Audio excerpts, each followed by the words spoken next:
welcome. Today we are working with live edge walnut. We're going to be making the charcuterie board. So the first steps have already been done with planing it down, and we started a little bit of sanding on it, but it still needs some finishing sanding. And then the next step is going to be putting the actual finish on, which you guys will see today. So I'm starting out with 220 sandpaper. We'll be starting out with 220 sandpaper. And that gets the bulk and the majority of the sanding complete, while we use 320 to finish the final process and making it nice and smooth. And that's really your goal, because that's what really brings out the wood grain colors and such when you put your finish on. So with that being said, and I'll warn you, there is a lot of sanding. So let's get started.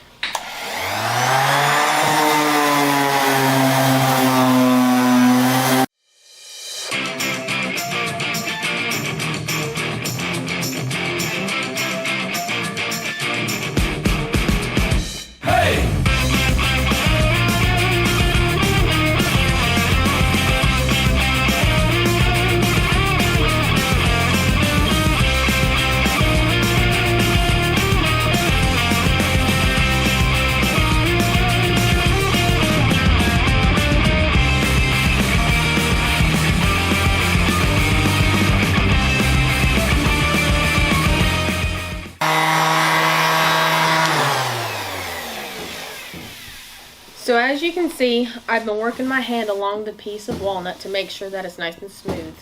During the initial planing process, there got some ridges in it, so we had to really make sure that it was perfect. Like we wanted it nice and smooth. There was no ridges, no gaps, no nothing. So with that being said, something that I probably should have mentioned at the beginning is we did go ahead and raise the grain on this piece of walnut. See, the purpose of it is going to be a charcuterie board. And with that, people are going to wash it. It's going to be basically a cutting board for food or a serving tray. So with that being said, we wanted to go ahead and raise the grain, because if we were to go and place it underwater after our finish is there, the grain automatically just goes straight up and it's not a nice smooth finish, and it won't keep for years to come. So we went ahead and sprayed it down with water, and it was just a simple spray bottle. No big deal there. And we went ahead and sanded it back on the first initial. So now we're going to sand over this other side.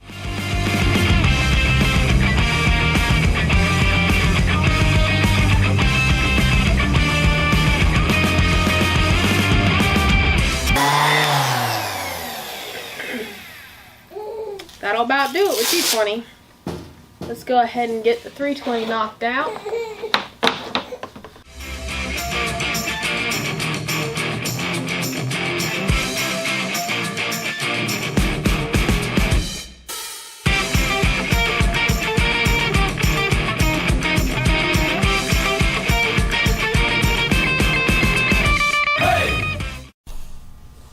Alright, so we have all the sanding completed. Thank goodness. So the next step is we're going to go ahead and blow it off, make sure all of the dust is out of the wood grain, and then we're going to start the finishing process.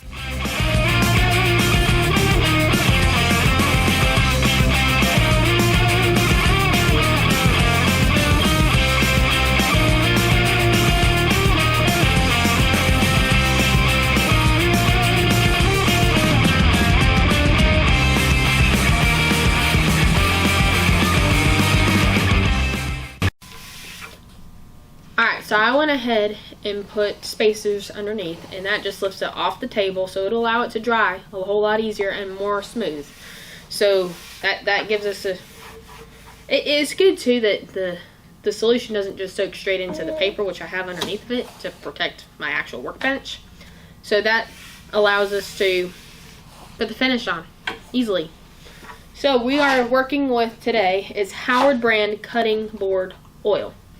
And we do the oil first, mineral oil first, and then we do the butcher block conditioner after.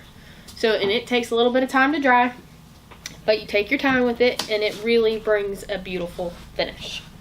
The easiest way that I have learned to put this finish on is you put on some rubber gloves, and you go ahead and pour a little bit on, and it doesn't take a lot. You start small, you work up. use your hand and just rub it into the wood.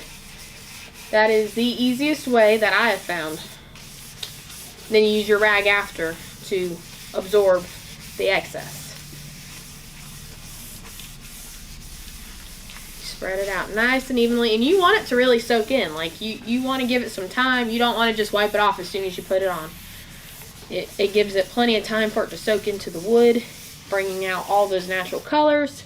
It makes it food safe and protected, and yes, this oil is food safe 100%. It's made for cutting boards and butcher blocks and all of that good stuff. So we're getting there, and it soaks in pretty fast. For sure. Doesn't take long. Might get a little bit on this side. Really want it to soak in. And you want to make sure that you get your ends and your edges very, very well. Everything needs to be coated very solid. So, and you can see already how fast it's drying. I put a very solid layer on it. I'm going to turn it the other way.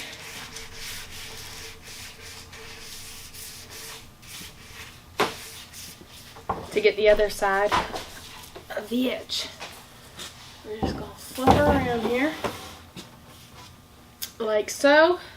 And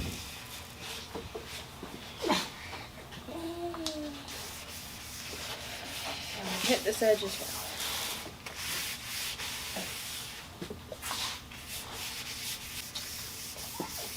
well. Alright, we're going to let this dry for about 10 minutes. We'll wipe it off. And then we'll flip over the whole board and do the other side.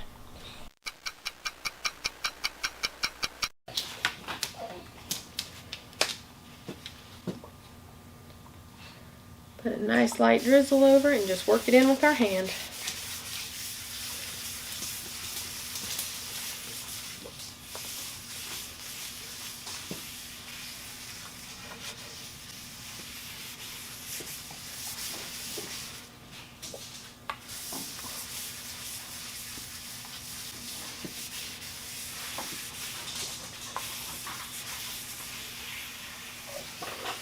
Alright, that ought to do it. So we're going to let this soak in, again, about 10 minutes on this side.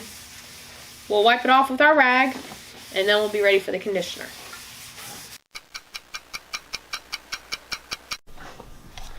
Alright, it's been about 10 minutes, and it is ready to be wiped off.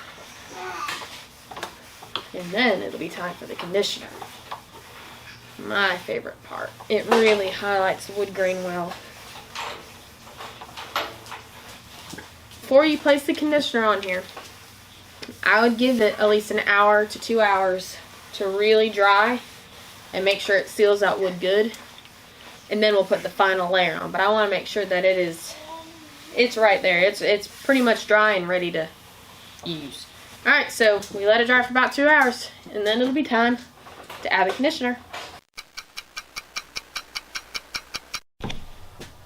Alright, so it's been about 2 hours and it's nice and dry. Looking real pretty. And now it's time to do the conditioner. So it just takes a light layer. You make sure it's all mixed together well.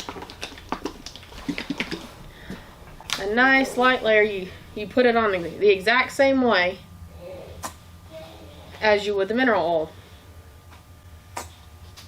And for this, I'm going to use a rag to work it in. And it really, really brightens up the colors and preserves it, seals it. And we'll do it on both sides. Again, you have to wait a little bit of time for it to dry. It's more of a, I want to call it a paste consistency more than just an oil. Very thick. And if you put it on extra thick, that's okay. Like, it's not going to hurt it. You give it a little bit of extra time to dry, and you're good to go. We'll just use a regular dry cloth once it's drier and soaked into the wood, and make sure all the excess is off, and that'll be about it. Alright, so it's all soaked in. We're wiping off the excess real quick. That wood grain is popping up perfectly. And we're going to go ahead and flip her over. We're going to go ahead and get the other side. Oh, you see that? Yay! We're almost there. Let me just do the other side the same exact way.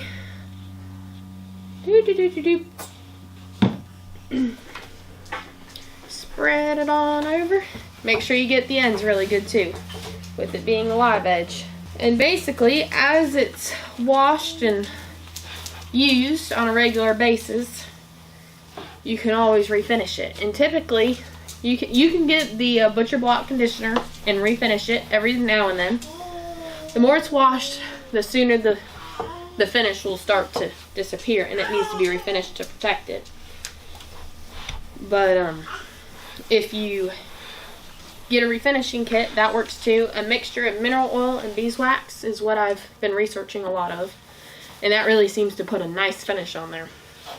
But it's good to take care of your boards, especially when you're using them on a regular basis, which hopefully that's the whole purpose of you making one or buying one, is so that you can use it on a regular basis for parties and just overall trays. You can use it for yourself. It's awesome for entertaining and such. Alright, you let that dry, you wipe off the excess, and I do believe this project will be done. I hope y'all enjoyed the video. I definitely had a great time making our new live edge charcuterie board. So if you like this video, go ahead and give it a thumbs up. Go ahead and subscribe to our page. That'd be awesome, and share it with your friends and family. Thank you.